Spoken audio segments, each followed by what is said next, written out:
Alrighty everybody, today is teardown day. So the goal of this video is to take that head off and see if we can repair it or if it has to be replaced. In order to do that, we gotta take off a bunch of this plastics, the racks, the handlebars, all that good stuff. And like I said in my last video, and by the way, if you haven't seen my first video, part 1, make sure you check that out so you know what the heck's going on. But like I said in that video, the first thing we're gonna do is we're going to do a compression test. So we got to make sure the top end of this thing's healthy. If the rings are worn out, we may as well go ahead and replace them while we got everything tore apart. So we're going to get this spark plug out, we're going to get the tester in, and we're going to crank her over. So we're about maybe 2 minutes into this project, and the first issue we're running into is the compression tester. As you can see, if this guy focuses, none of these are the same size. So we're not going to be able to use this compression tester. I might run out and try to grab something that'll work. So we are back from the store and we got this new compression tester, and I believe this adapter is going to work exactly the way we need it to. So had to buy this whole set for this adapter. So we're going to go ahead and put the adapter onto the hose. Get that on there. We'll go ahead and screw this into the head.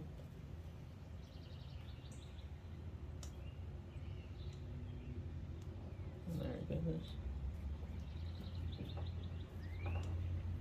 Just snug that up a little. Alright. Go ahead and hook up the gauge.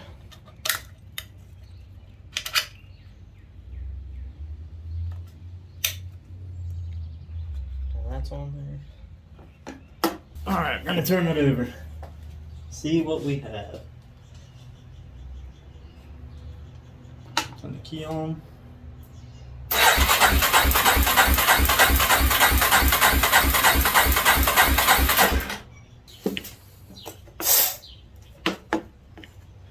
I will do that again.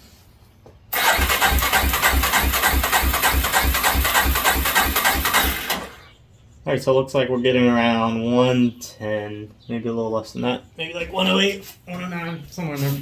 So as far as compression goes, it's really not too bad considering how old this machine is. Don't exactly know what I'm going to do yet. If I'm going to go ahead and do a top end rebuild. See what the engine looks like, and we'll go from there. So I think the next thing we're doing is we're going to tear off this light bar and get these 2 racks off. And then from there, should be able to start removing the handlebars and working on the plastics.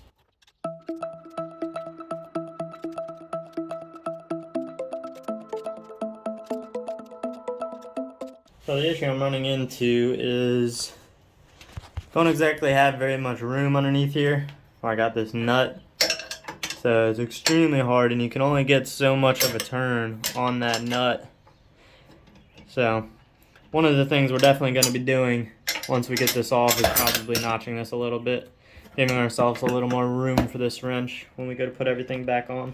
So here's just a little better look at this little bracket I made.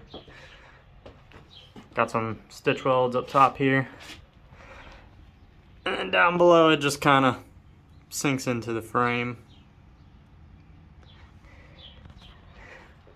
The next thing we got to do is take off this front bumper and this rack. So in order to get this rack off, you got 2 10mm bolts up front here, one on this side and one on that side, and then up here below this fender you got 2 14mm bolts, one on this side and one on the other side.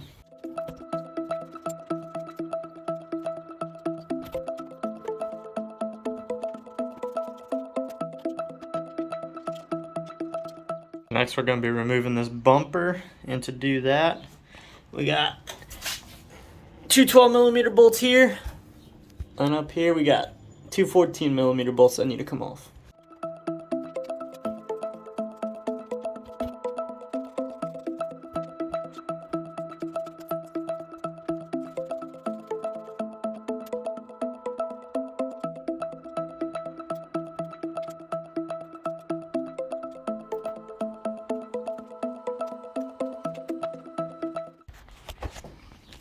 So you also got 2 10mm bolts, one right here, right there, and one on the other side as well.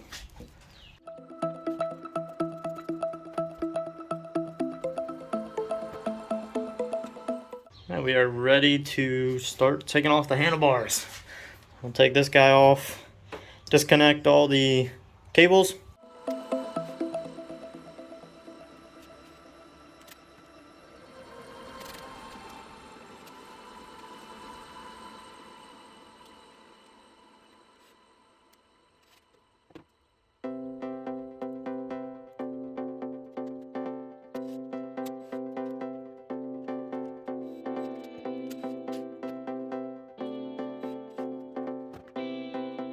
Now we got all that off. We got 4 12mm bolts, 1, 2, 3, 4, and that'll remove the handlebars.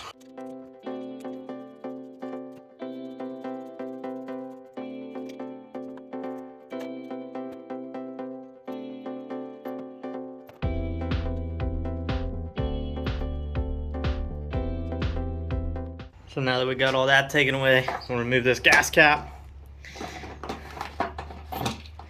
That's gonna have to come through, and I believe there's only these 2 screws that are holding down this like plastic shroud.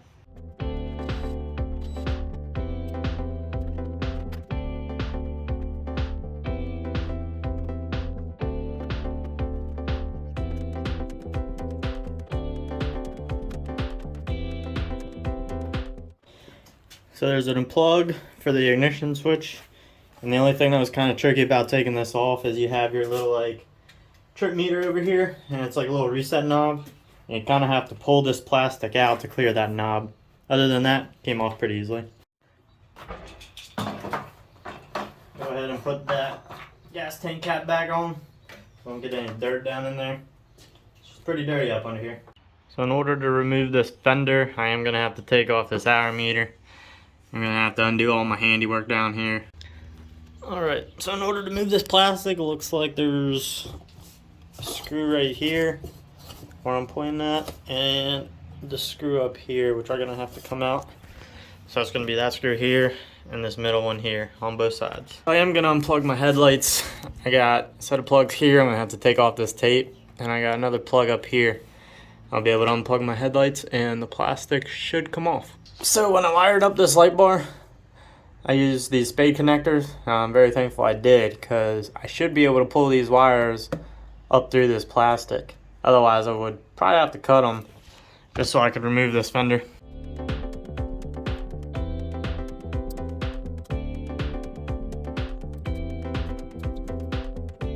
Somehow I missed it, but we're gonna have to take these 2 screws off of this shifter. This is your high-low and reverse shifter.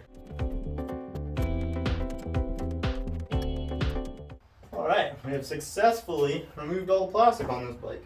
I'm gonna need to figure out how to get this gas tank off. I got the valve in the off position, so in theory there shouldn't be a whole lot of gas that dumps out of this, but we'll see. The tank's pretty full, so if this valve leaks, then it could be in trouble. Alright, so I did manage to get the fuel line disconnected from the carburetor. So next we're gonna remove the gas tank, and in order to do that, you got a 10mm bolt, which I already took off up here. And up under here, you got, see if I can get my hand in there, 2 more 10mm bolts, one right here, then one on the other side. And that'll remove this gas tank.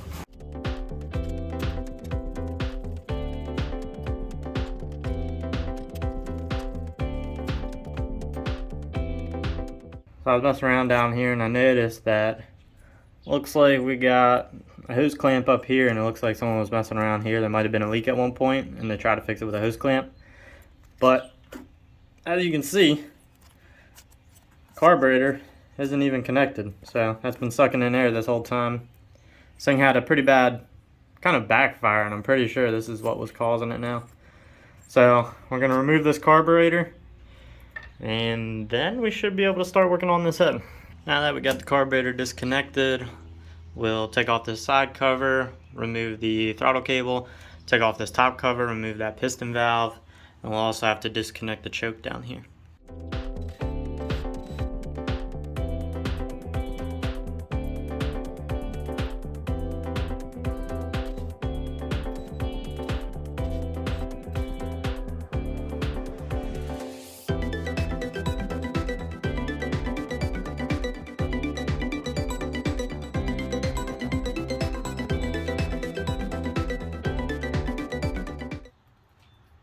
in order to take this cable out, there's a little slot up here in this lever.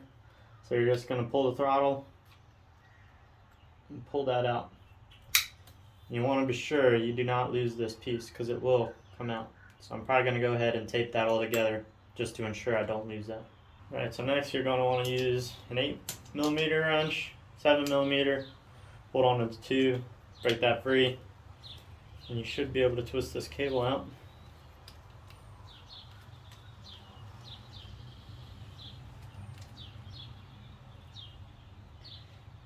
Okay, so now you're going to want to remove this little brass piece, pull your cable through, and what I'm going to do is put this little guy back on,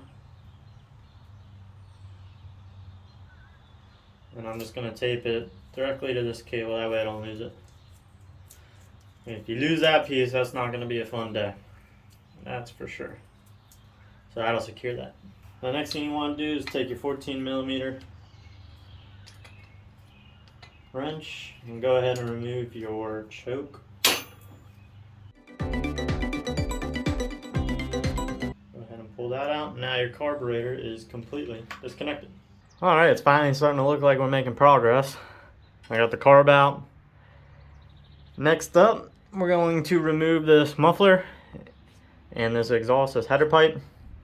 And in order to remove this muffler, we got a 12mm socket. We're going to take out this bolt, and there's also a clamp right here that disconnects the 2 pipes.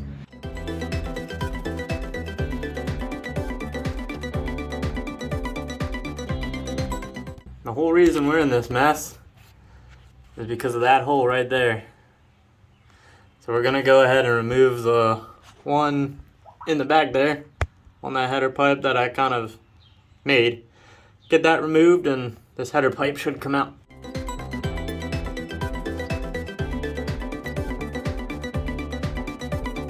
And the reason I disconnected the whole exhaust at one time is because I only had one bolt up there and it wasn't super tight. So I didn't want to be trying to get this muffler off, putting all that stress back up there on the head, just in case it is salvageable.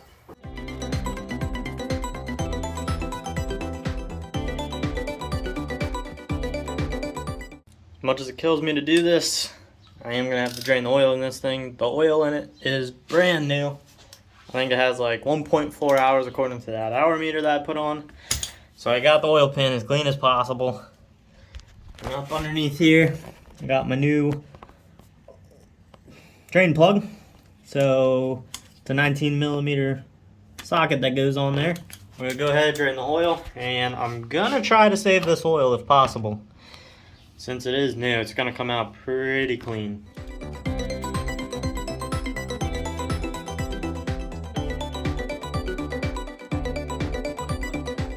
I'm going to go ahead and give this a couple minutes to drain. Get all the oil out of this engine. So when we drain the oil, the spring and the strainer fell into the oil pan, so you'll make sure you want to fish that out. Put all these pieces back together before you reassemble it.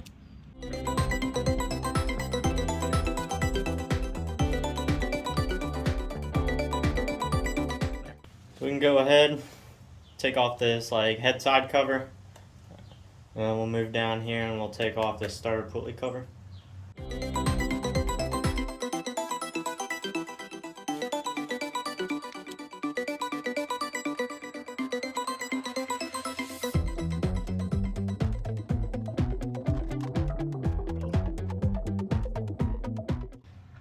going to try to leave all these bolts in the same exact spot. So we're going to go ahead and remove the camshaft chain tensioner. This is it right here. We'll loosen up this bolt first. We're not going to take it the whole way out. We're just going to loosen it, and then we'll go ahead and remove the whole tensioner.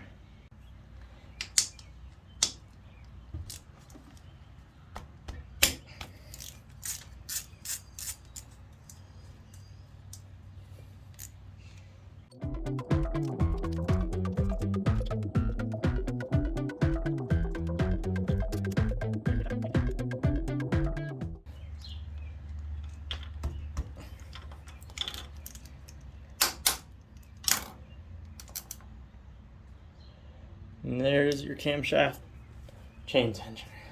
We want to secure this chain, keep it from falling into the engine, so I found the longest zip tie I got.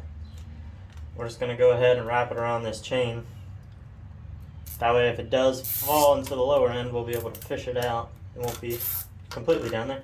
Alright, so now I'm going to hold the crankshaft starter pulley using this 17mm wrench, and we'll loosen the camshaft sprocket using this ratchet, and this wrench will just be held by that foot peg. Not going to be as easy as it looks. Went ahead and grabbed the bigger ratchet just so I have something to really crank on. Alrighty, and that's broken free. Now we got this loose one, we're going to go ahead and try to get this top dead center.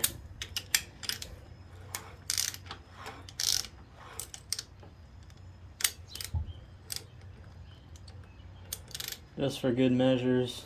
So in order to get this top dead center, you got this notch in the head right there, and you got a little groove on that pulley. Then down here in your little viewing window, I'll try to get it for you. There's a line and the letter T, which stands for top.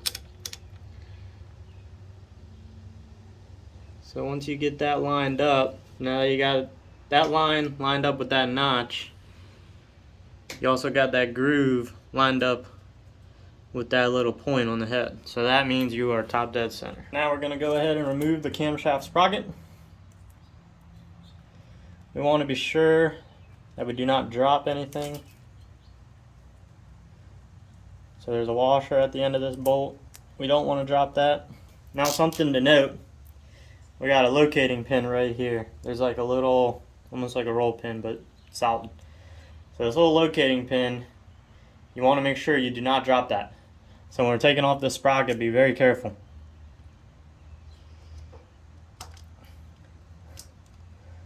So we'll go ahead and hold on to the chain so we don't lose it. Remove the sprocket.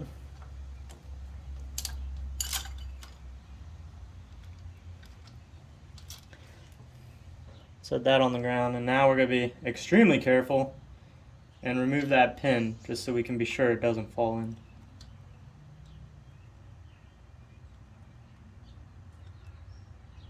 Actually, before I do that, I'm going to take a rag. I'm going to stuff it right in there, so that way if it does fall, it'll fall on the rag. It won't go into the engine.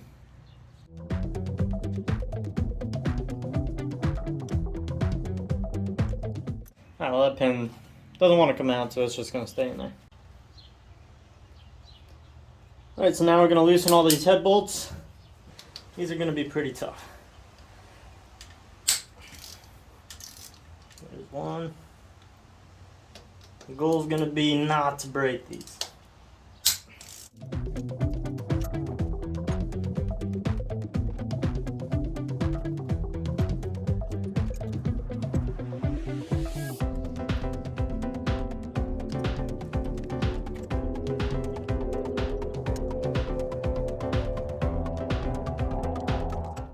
Kind of weird, they move a little bit, but then they tighten back up.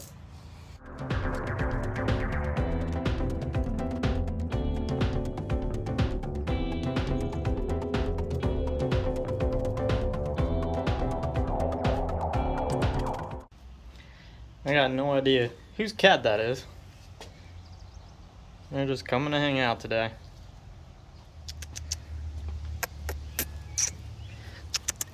Come here. Oh, quite friendly little guy. Look at this little fella. Oh yeah. Oh yeah.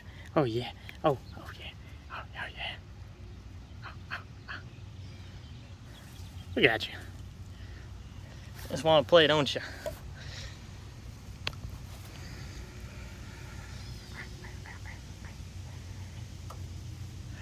Alright, Cal, I got work to do. We got 2 more bolts, one here, one on the other side, and that's holding this head on. Go ahead and get those done. Get them loosened up. We got 12 millimeter bolt and a 12 millimeter nut. So now remove the two hex head screws that are on this side. Now we'll remove the 14 millimeter bolts up top. We should be ready to lift this thing out.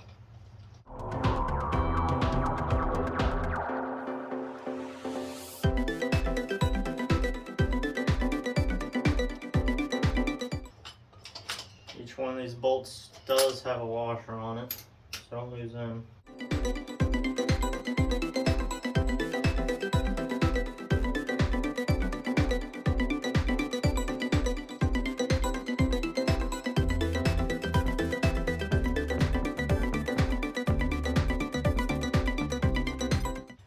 And these are different lengths, so be sure you know exactly where they go.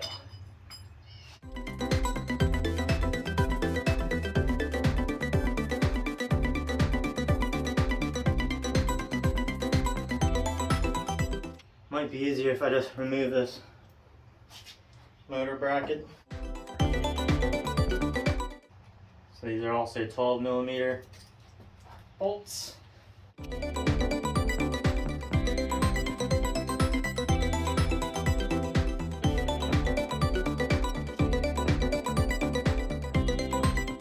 Now with that motor mounts out of the way, it should be a little bit easier to pull this straight up and out.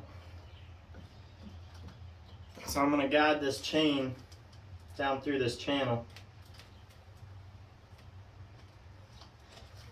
Get that out of the way, and once that clears,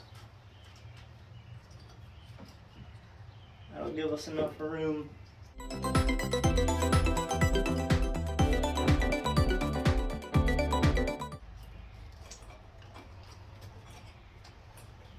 Right, there we are. Alright, so here's the head. So this is that bolt that I just cut.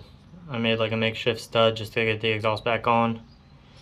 And then here is where I got that easy out in there, which that is hardened steel. So we're not drilling through it. We're gonna have to try to figure out some way to get that out. And we gotta try to see what we drilled through. So I was able to get that makeshift stud out. It's just the bolt that I cut. Okay, so my thoughts. I'm gonna try to use this punch and hammer this easy out. I'm gonna have to go in a clockwise direction, because when you're using it, you use it in a counterclockwise direction, and that's tightening it. So clockwise would loosen it.